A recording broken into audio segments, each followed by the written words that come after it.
For more, let's bring in ClimateDepot.com executive editor Mark Morano, who is live from Brazil. He went, so we did not have to go. I found Al Gore to be really muted in that little clip that we played. Is that the kind of tone? Because his go-to has always been previously to try to scare the bejesus out of people, because that's how you get the control and the power, and try and frighten people into doing what they say, like using fuels that are expensive, that don't make any sense, that gives them, allows them to collect money off the grift.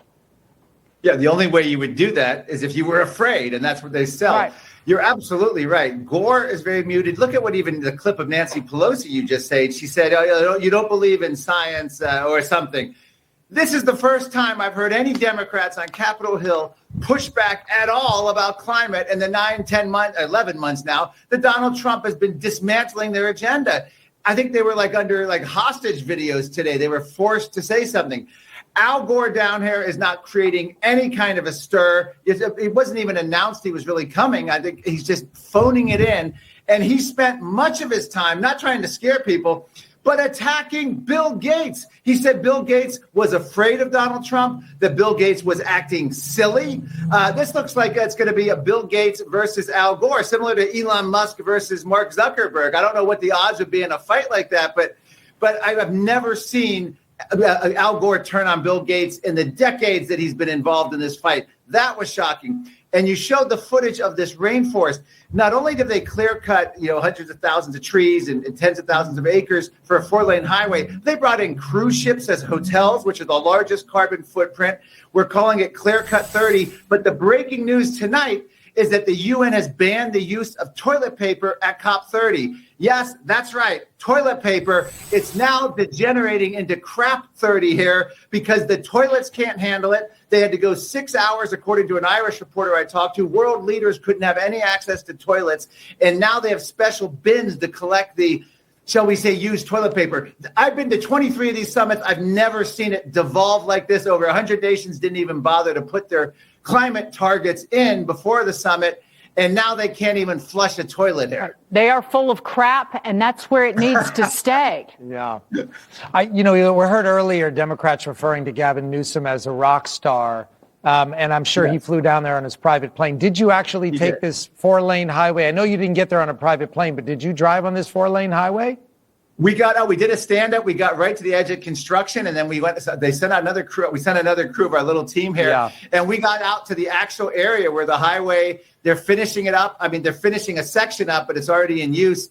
And the idea of this, the environmental minister said we had to build this highway because we needed more people to be able to come to this city so we could showcase to the world how we're saving the rainforest. So they cut the rainforest down so they could show people how they're saving it.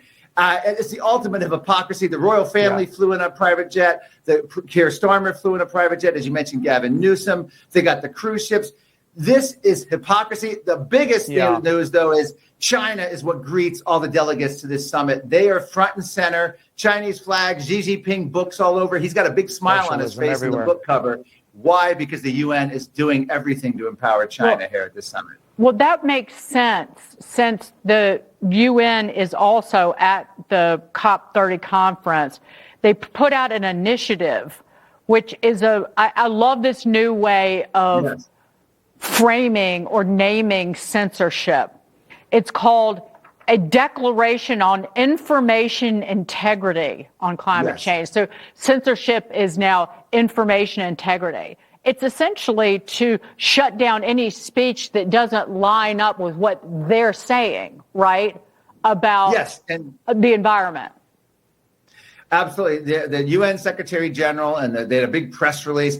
They're here to defeat climate denialism, and they're fighting climate-related disinformation, which they say is running rampant on social media. Now, Just 3 years ago, 2012, 2002, I was at the summit in Egypt, and they announced then that, quote, the UN said, quote, we own the science of climate change. So we partnered with Google to make sure that only search results that come back with our view of the science come back. So what they're trying to do is launch a whole new wave of censorship, global censorship, and they're trying to work with big tech. Big tech has been responsive to that in the past. I don't know how responsive they are now with President Trump there, but the UN is trying. They know they can't squelch free speech. They're doing everything they can. They're losing the debate. Their own countries aren't supporting their agenda anymore. They don't care about the climate goals. Attendance is, there's no real big heads of state here this year. This is absolutely the worst climate summit for the UN in decades. I can't think of a worse one that I've been to in terms of just the lack of impact and the lack of caring. Well, Mark, obviously it feels like a really socialistic agenda down there. I want to remind you that just in a lighter moment, that Dagan and I are capitalists, so we're happy to get into the toilet paper business with you if you'd like to have us send you some there. What is Gavin Newsom saying while he's down there, and is he actually the center of attention while there? He was greeted like a rock star, which I think it was Nancy Pelosi or someone mentioned. But these are board delegates. This is a corporate capture of these summits. So you go in, everything's tested, all the booths, it's all sanitized corporate messaging, as boring as you get, except when it rains, then the water drips in and it's a big, mess. This is a temporary building. And so Gavin Newsom apparently walked through the conference hall and people were like, oh my God, a celebrity. They were all excited. These were tens of thousands of UN delegates. This is their hero. He's tried to declare himself the unofficial climate ambassador here at this summit. And what needs to happen in order to prevent Gavin Newsom from doing any damage, Donald Trump needs to pull the United States out of the 1992 Rio Earth Summit Treaty, which George H.W. Bush got us into, and it was ratified by the Senate. If we can get out of that treaty, a future president, Gavin Newsom or AOC, won't be able to get us right back into this whole UN climate agenda. So that's what we need to do. Donald Trump needs to make his agenda permanent, and we can then watch the grieving face of Al Gore and Gavin Newsom. Mark Morano, you're the best. You're doing it for us, so we don't have to. That's right. Thank you, Mark. Yeah, it took 38 hours to get here, and this is a city. The last thing Brazil needs is net zero. They need development. They need wealth. They need poverty. They need infrastructure. They need to get the UN the hell out of this place. Yeah, and the stench of it all. Yes. Thanks so much, Thanks, Mark.